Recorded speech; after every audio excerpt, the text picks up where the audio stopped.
If a patient requests an assisted death, 2 doctors need to assess them before their application can proceed. Dr Katy Ben is the president of the Association of Salaried Medical Specialists, but in her day job as an anaesthetist, she flies around the country to assess patients for an assisted death. And when we say flying, we mean flying literally. Here's Whena Owen.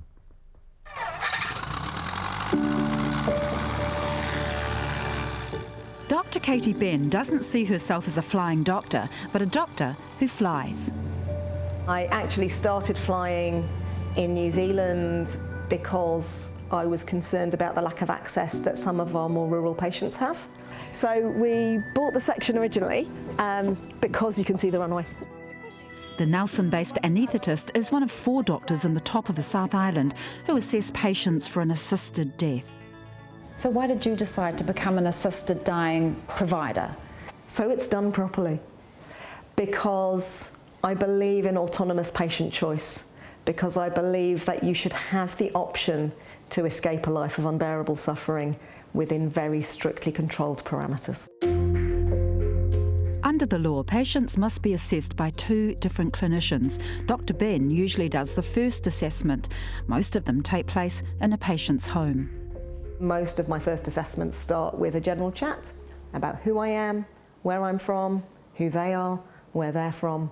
Do families genuinely know how you got to their place? They do if they ask. Are they always surprised?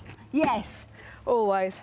Are you ever in situations where perhaps the family is not completely comfortable with it, or there are members of families who aren't completely comfortable? Yes.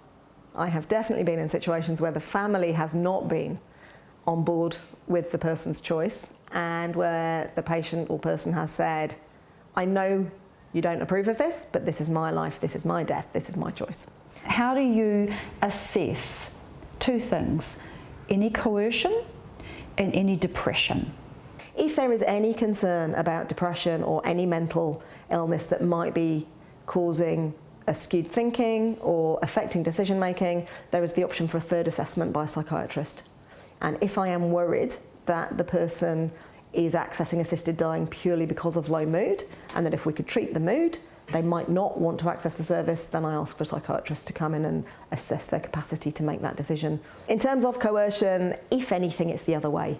The person is driving the process, and the family are fully supportive of what they want to do, but they're all sitting there saying, you know, we get that this is what you want to do, but we want you with us 1 extra week. So how frequently do you take this over to the West Coast or wherever? You don't just go to the West Coast, do you? No.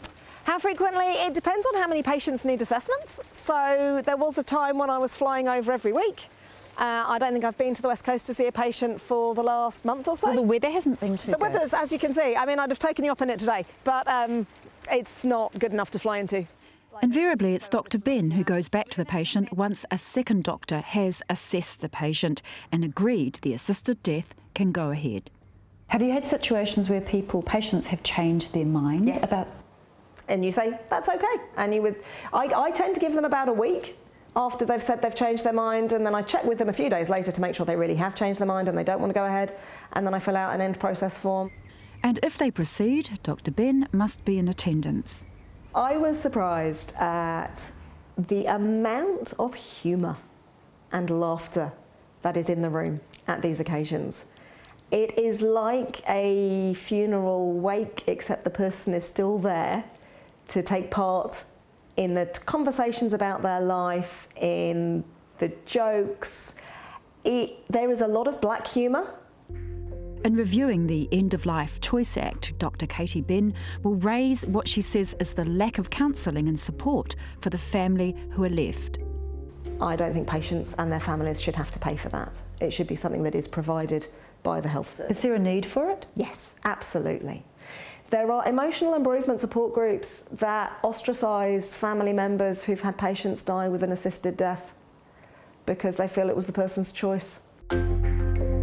She also thinks nurse practitioners could be involved in making assisted dying eligibility assessments.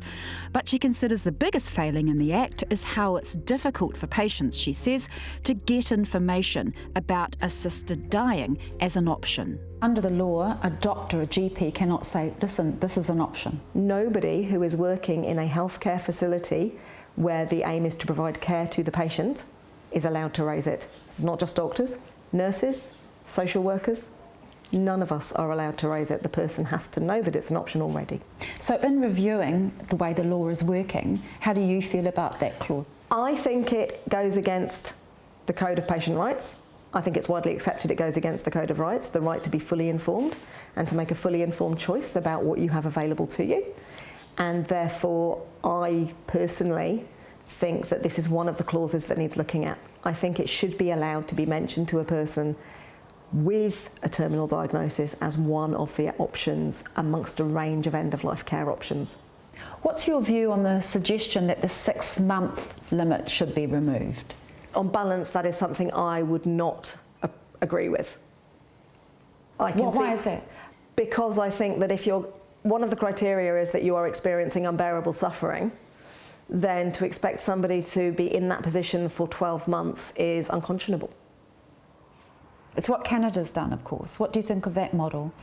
I think Canada's gone too far.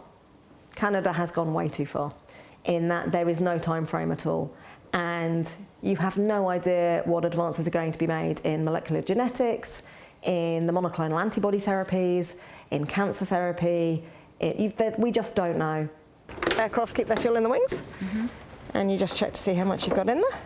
To cope with some very intense situations, Dr Ben sees flying as one of her de-stressors.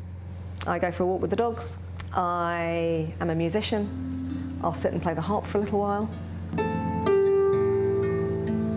When you add everything up and you make that decision about whether they're eligible for assisted death, do you remind yourself about how profound that decision is? You don't need to. It's always there. This is ending someone's suffering by bringing forward their natural death. This is a very final decision. It is a very irreversible outcome.